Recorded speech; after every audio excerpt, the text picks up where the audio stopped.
Kit polytechnic रो 31तम प्रतिष्ठा दिवस आज महासमारोह में पालित होईछि। एथिरे मुख्य अतिथि भाव जोगदे किट और किस प्रतिष्ठाता डॉक्टर अच्युत सामंत छात्र छात्री तथा कर्मचारी को शुभेच्छा जणाइथिले।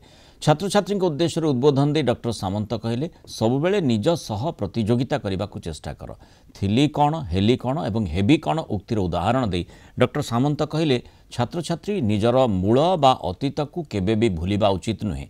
पितामाता अभिभावक एवं निज जन्मस्थान तथा बाल्यबंधु को केबे भी भूली जावा उचित नुहे बोली से परामर्श देथिले।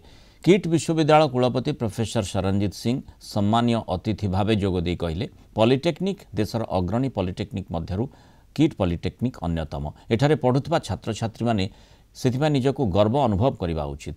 एही अवसर किट स्किल रो अतिरिक्त निर्देशक डॉक्टर ऋषिकेश महांती कहले से विश्वर प्रतिष्ठित पॉलिटेक्निक गुडी को देखिबार सुजोग पाइछंती। किट पॉलिटेक्निक ता तुलन में यथेष्ट भल। किट निकट भविष्य एक स्किल हब हेबाकु जाउछि बोली से सूचना देथिले।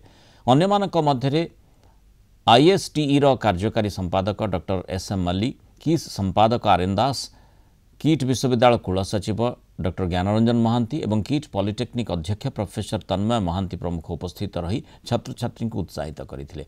ए अवसर किट पॉलिटेक्निक वार्षिक मुखपत्र कर्मकार को अतिथि माने उन्मोचित करथिले।